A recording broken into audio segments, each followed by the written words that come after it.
करता हूँ। 15 अगस्त 1947 को हमारा देश आजाद हुआ। आजादी तो हमें मिली, लेकिन हमें वो आजादी नहीं मिली जिसके तहत हम अपने बात को रख सकते थे।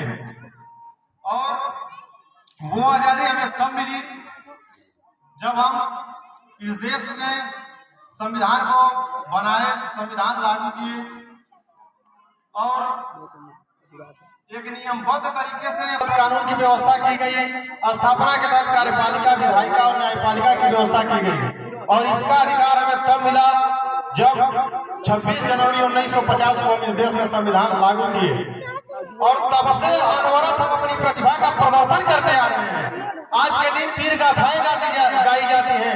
आज के दिन हम अपना पूरा प्रदर्शन करते हैं, नाच के माध्यम से, गाने के माध्यम से हम अपनी प्रतिभा को प्रदर्शित करते हैं और लाल किले की प्राचीर से पूरी दुनिया को बताते हैं कि हमारे पास कितनी ताकत है, इतनी शक्ति है, हमारे पास भी इतने संसाधन है कि हम भी विश्व में छाए हुए हैं। और वास्तव में हमारे लिए बड़े जज्बे और जुनून की बात है, क्योंकि वास्तव में हमारे लिए बहुत ही जज्बे और जुनून की बात है। और आज के दिन हमारे देश में आगंतुक बुलाए जाते हैं, विदेशों से हम उसके नेतृत्वकर्ताओं को बुलाते हैं। हम नहीं बुलाते जो हमारे राष्ट्र का प्रतिनिधित्व करता है, हमारे देश का जो प्रतिनिधित्व करता है, वो उनको आमंत्रित करते हैं और बुलाया जाता है और उनको कहा जाता है कि देखो, जब हम 15 अगस्त 1947 से जब अपना आजादी मनाते हैं और उसके बाद हम अपना गणतंत्र किस तरीके से मनाते हैं। आज के दिन कर्तव्य पथ पर हमारी सेना की तीनों टुकड़ियां, जल सेना, वायु सेना और थल सेना, अपने प्रतिभा का प्रदर्शन करती है।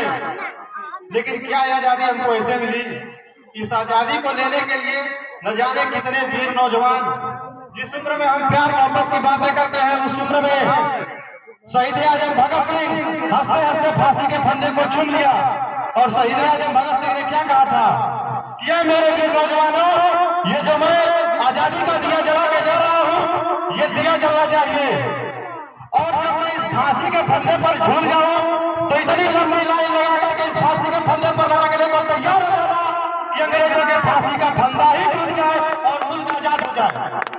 बहादुर शाह जफर ने क्या कहा था कि जब आखिरी बार सराय इस देश का लॉर्ड माउंटबेटन जब उसको घेर लिया और उसने कहा कि दम लमे में दम नहीं, खैर मांगे जान की, ले जफर सुनी हुई तेग हिंदुस्तान की। तुरंत बहादुर शाह जफर ने निकलकर उसको उत्तर दिया कि गाजियों में बू रहेगी जब लड़ेगी माल की, तक लंदन तक लड़ेगी तेग हिंदुस्तान की। और यहाँ से लंदन तक लड़ूंगा, लेकिन अंग्रेजों के सामने घुटना नहीं टेकूंगा। और इस जोश, इस जुनून ने अंग्रेजों को इस देश से भागने पर मजबूर किया और तब जाकर के आजादी हमको मिली। इसी के साथ आप सबको प्रणाम, बहुत बहुत धन्यवाद।